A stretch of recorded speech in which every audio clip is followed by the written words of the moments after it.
अक्सर हम सबके मन में एक सवाल उठता है ना, कि भाई भगवान की कृपा आखिर होगी कब?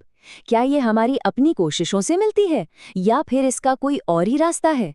चलिए आज इसी गहरे सवाल के अंदर उतरते हैं और इसका जवाब खोजने की कोशिश करते हैं। तो देखिए, इस रास्ते पर चलने के मोटे तौर पर दो तरीके हैं। एक तरफ है साधन का मार्ग, यानी अपनी मेहनत, अपना अनुशासन, अपनी प्रैक्टिस पर भरोसा करना। और दूसरी तरफ है आश्रय का मार्ग, यानी सब कुछ छोड़कर पूरी तरह से भगवान की शरण ले लेना। सुनने में तो दोनों ठीक लगते हैं, पर इनमें जमीन आसमान का फर्क है। चलिए इसी फर्क को जरा और करीब से समझते हैं। तो आज की हमारी बातचीत इन 5 हिस्सों में बटी होगी। सबसे पहले हम समझेंगे माया के जबरदस्त तूफान को। फिर ये जानेंगे कि सिर्फ कोशिश करना काफी क्यों नहीं है, सरेंडर क्यों जरूरी है। इसके बाद हम देखेंगे कि आश्रय में आखिर ताकत कितनी है। फिर रास्ते में आने वाले सबसे बड़े धोखे से सावधान होंगे और आखिर में हम सब इस सवाल पर आकर रुकेंगे, अहंकार चुने या आश्रय। तो चलिए शुरू करते हैं सबसे पहली और सच कहूं तो सबसे बड़ी चुनौती से।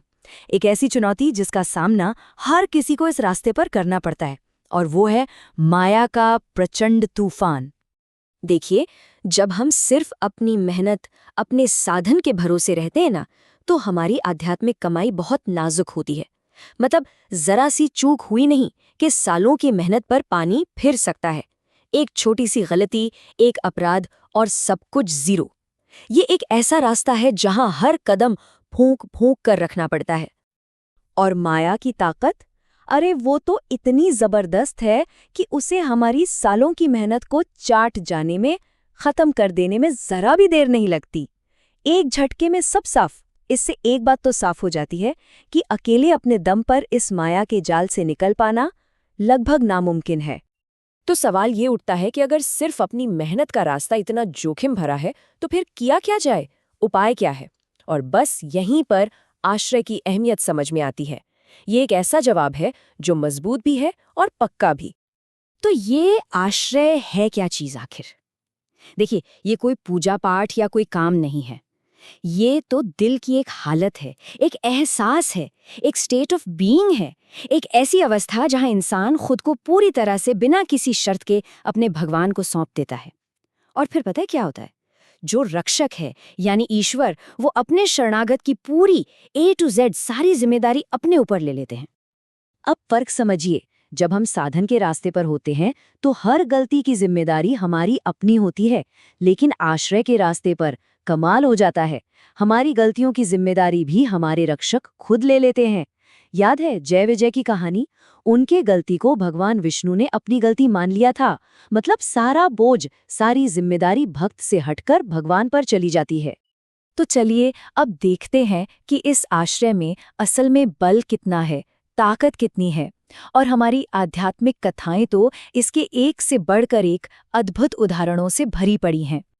भक्त प्रहलाद, उम्र सिर्फ 5 साल। अब आप ही सोचिए, 5 साल का बच्चा भला कितनी तपस्या कर सकता है, क्या कर सकता है? उनकी असली ताकत उनकी अपनी कोई कोशिश नहीं थी, बल्कि वो अटूट आश्रय था। वो भरोसा था जो उन्हें नारद जी से माँ के गर्भ में ही मिल गया था।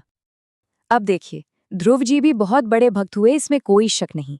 लेकिन उनकी भक्ति शुरू हुई थी एक इच्छा के साथ। उन्हें राज्य चाहिए था। इसे कहते हैं सकाम भक्ति, मतलब किसी इच्छा के साथ की गई भक्ति। वहीं दूसरी तरफ प्रहलाद जी की भक्ति थी निष्काम, मतलब कोई मांग नहीं, कोई डिमांड नहीं, सिर्फ और सिर्फ शुद्ध प्रेम।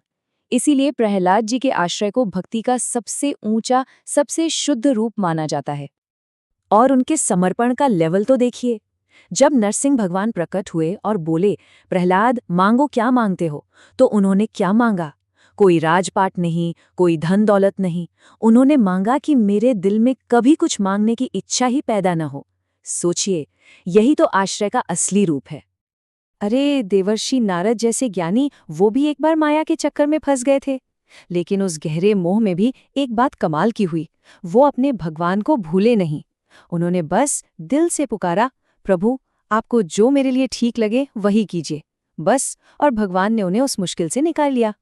इससे पता चलता है कि आश्रय हमारे कमजोर लम्हों में भी हमारी ढाल बनकर खड़ा रहता है। चलिए अब बात करते हैं इस रास्ते के सबसे बड़े खतरे की, और मज़े की बात यह है कि ये खतरा तब नहीं आता जब हम गिर रहे होते हैं, बल्कि तब आता है जब हमें लगता है कि हम बहुत तरक्की कर रहे हैं। होता क्या है कि भक्ति भजन से दिल ना बड़ा नरम हो जाता है, पिघले हुए मोम की तरह। इसे कहते हैं द्रवित हृदय। सुनने में तो ये बहुत अच्छा लगता है और है भी, लेकिन यहीं पर एक बहुत बड़ा खतरा भी छिपा है। सोचिए, पिघले हुए मोम पर कोई भी निशान कितनी आसानी से और कितना गहरा छप जाता है ना? बस वैसे ही इस नरम दिल पर दुनिया की चीजों का असर, किसी इंसान का असर बहुत गहरा पड़ सकता है। और ये मिसाल मोम के घोड़े पर बैठकर आग से निकलना, ये इस खतरे को एकदम साफ साफ दिखाती है। जरा कल्पना कीजिए, ऐसे नरम दिल के साथ दुनिया के मोह माया के बीच से निकलना उतना ही मुश्किल है। कोई भी इंसान, कोई चीज, कोई जगह बड़ी आसानी से दिल पर कब्जा कर सकती है और हमें पता भी नहीं चलता। तो सवाल है कि इसे पहचाने कैसे? कैसे पता चले कि हम इस जाल में फंस रहे हैं? इसके कुछ बहुत साफ संकेत हैं। पहला, जब भगवान की याद आनी कम हो जाए या बंद ही हो जाए और हमें इस बात से कोई फर्क भी ना पड़े, कोई बेचैनी ना हो। दूसरा, जब दिल में भगवान से ज्यादा कोई और इंसान या कोई और चीज जरूरी लगने लगे, बस समझ जाइए कि हमने अपने भगवान की जगह किसी और को दे दी है। तो आखिरकार ये पूरा का पूरा आध्यात्मिक सफर घूम फिर कर एक ही सवाल पर, एक ही चॉइस पर आकर रुक जाता है। हम अपना रास्ता अहंकार को तय करने देंगे या आश्रय को? ये जो अहंकार है, ये आश्रय का सबसे बड़ा दुश्मन है। इसकी जड़ क्या है? बस एक छोटी सी सोच, ये मैं कर रहा हूँ, मैंने किया। और ये बढ़ता कैसे है? जब हम सिर्फ अपने अच्छे काम देखते हैं और दूसरों में कमियां निकालते हैं। और इसे कम मत समझिए, ये इतना ताकतवर है कि भगवान विष्णु के वाहन गरुड़ जैसे महाज्ञानी भी इसके धोखे में आ गए थे। तो देखिए, हमारे सामने दो एकदम साफ रास्ते हैं। पहला रास्ता है अहंकार का। ये शुरू होता है मैं करता हूं की सोच से और इसका अंत होता है घमंड और पतन में। और दूसरा रास्ता है आश्रय का। ये शुरू होता है इस भावना से कि मेरे भगवान मुझसे करवा रहे हैं और ये हमें विनम्रता और मंजिल तक ले जाता है। इस दूसरे रास्ते पर मैं के लिए कोई जगह ही नहीं है। और अगर अब भी कोई शक बाकी हो, तो भगवान खुद भगवद गीता में गारंटी देते हैं। वो कहते हैं, मामेव ये प्रपद्यन्ते माया मेतम तरन्तीते, यानी मेरी इस माया को पार करना बहुत ही मुश्किल है, लेकिन जो सिर्फ और सिर्फ मेरी शरण में आ जाते हैं वो इसे बड़ी आसानी से पार कर जाते हैं। इससे बड़ा सबूत और क्या हो सकता है आश्रय की ताकत का? तो ये सारी बातचीत हमें एक बहुत जरूरी सवाल के साथ छोड़ जाती है। एक सवाल जो हम सबको खुद से पूछना है कि हमारे जीवन की गाड़ी को असल में चला कौन रहा है? मैं करता हूं वाला अहंकार या मेरे रक्षक सब संभाल लेंगे वाला अटूट विश्वास?